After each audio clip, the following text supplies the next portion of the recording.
ಇನ್ಸ್ಪೆಕ್ಟ್ರೆ ಎಲ್ಲಿದ್ದಾನ್ರಿ ಅವನು? ನನ್ನ ಮಗನ ಬನ್ನಿ ಸರ್ ಕೂತ್ಕೊಳ್ಳಿ. ಯೋ ದೊಡ್ಡ ಮನುಷ್ಯ ಸಾಹೇಬ್ರ ಕರ್ತದೆ ಬಾರೋ.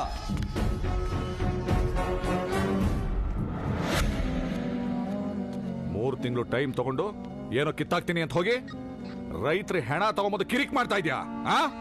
ಏನ್ ದೊಡ್ಡ ಹೀರೋನಾ ನೀನು? ಏಯ್ ಮರ್ಯಾದಿಂದ ಈಚೆ ಹೊಂಟೋಗು. ನಾನ್ ಹೋಗೋದು ರೈತರ ಕೆಲಸ ಮುಗಿದ ಮೇಲೆ, ಮಣ್ಣಿನ ಋಣ ತೀರಿದ ಮೇಲೆ. ಓಹೋ, ಇವನೇನು ದೊಡ್ಡ ಮಣ್ಣಿನ ಮಗ, ಮಣ್ಣಿನ ಋಣ ತೀರದ ಮೇಲಂತೆ. ತೀರದ ಮೇಲೆ 5 ನಿಮಿಷ ಟೈಮ್ ಕೊಟ್ರೆ 3 ನಿಮಿಷ ಲಾಕಪ್ ಡೆತ್ ಮಾಡಿ 2 ನಿಮಿಷದಲ್ಲಿ FIR ರೆಡಿ ಮಾಡ್ಬಿಡ್ತೇನೆ. ಸಬಾಷ್. ಇಲ್ಲಿ ಕರ್ಕೊಂಬಂದು ನನ್ ಮೇಲೆ ಕೈ ಮಾಡಿದು ಸುಮ್ಮನೆ ಇದ್ದಿದ್ದು ಕಾಕಿ ಮೇಲಿರೋ ಗೌರವ, ಕಾನೂನ್ ಮೇಲಿರೋ ನಂಬಿಕೆಗೆ. ಅದನ್ ಮರೆತು ತಿರುಗ್ ಬಿದ್ರೆ ಏನ್ ಎದುರಿಸ್ತಾ ಇದ್ಯಾ? ನೀನ್ ಇಲ್ಲಿಂದ ಆಚೆ ಹೋದ್ರೆ ತಾನೆ ಪವರ್ ಹೌಸ್ ನ ಹಿಡಿದಿಡೋ ತಾಕತ್ತು ಕೆಲವು ಟ್ರಾನ್ಸ್ಫಾರ್ಮರ್ಗಳಿಗೆ ಇರಲ್ಲ. ಇನ್ ಟ್ರಾನ್ಸಿಸ್ಟರ್ಗಳಿಗೆ ಏನ್ ಲೆಕ್ಕ? ಇಷ್ಟು ದಿವಸ ನೀನು ರೈತರು ಅಂತ ಹೋರಾಟ ಮಾಡಿದ್ಯಲ್ಲ, ಯಾವನಾದ್ರೂ ಒಬ್ಬ ರೈತ ನಿನಗೋಸ್ಕರ ಬಂದ? ನಿಂತರ ಎಷ್ಟೇ ಜನ ರೈತರುಗಳು ಬಂದ್ರು ನಂದೇನು ಕಿತ್ತಾಕೊಳಕ್ ಆಗಲ್ಲಮ್ಮ. ಏಯ್ ನೋಡುದಿಲ್ಲ ನನ್ ಪವರ್ ಏನು ಅಂತ? ಸರ್ ಹೊರಗಡೆ ಜನ ಸೇರಿದ್ದಾರೆ.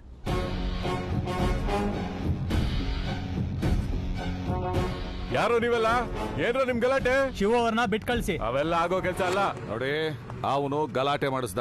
ಗಲಾಟೆ ಮಾಡಿದ್ದು ಅವರಲ್ಲ, ನೀವು. ಸುಮ್ನೆ ಬಿಟ್ರೆ ಒಳ್ಳೇದು. ಬಿಡ್ಲಿಲ್ಲ ಅಂದ್ರೆ ನಾನ್ ಸಾಯ್ತೀನಿ. ಆಮೇಲೆ ನಾನು ಸಾಯ್ತೀನಿ.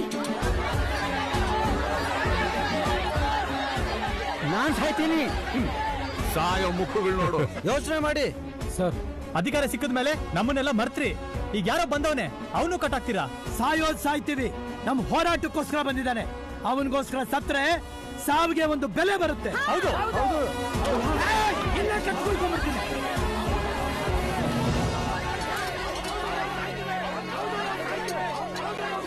ಬೇರೆ ದಾರಿ ಇಲ್ಲ. ಸ್ವಲ್ಪ ಯೋಚನೆ ಮಾಡಿ ಸರ್. ಮೀಡಿಯಾ ಅವ್ರು ಬಂದ್ರೆ ದೊಡ್ಡ ನ್ಯೂಸ್ ಆಗ್ಬಿಡುತ್ತೆ ಸರ್. ಆಯ್ತ್ರಿ, ಅವನನ್ನು ಹೊರಗಡೆ ಕರ್ಕೊಂಬನಿ ಹೋಗಿ. ರೇ ಕಳಿಸ್ರಿ ಅವನ್ನ.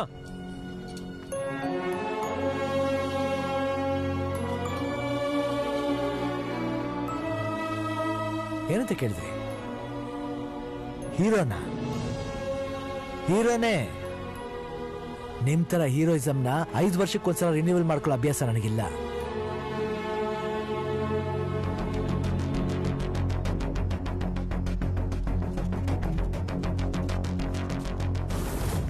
ರಾಜ್, ಶಿವರಾಜ್. ಶಿವ ಅಂದ್ರೆ ಭಕ್ತಿ ಇರಬೇಕು, ರಾಜ ಅಂದ್ರೆ ಶಕ್ತಿ ಇರಬೇಕು. ಇವೆರಡೂ ಇರೋ ನನ್ನ ಎದುರಾಕೊಳ್ಳೋಕ್ಕೆ 2 ಗುಂಡಿಗೆ ಇರಬೇಕು.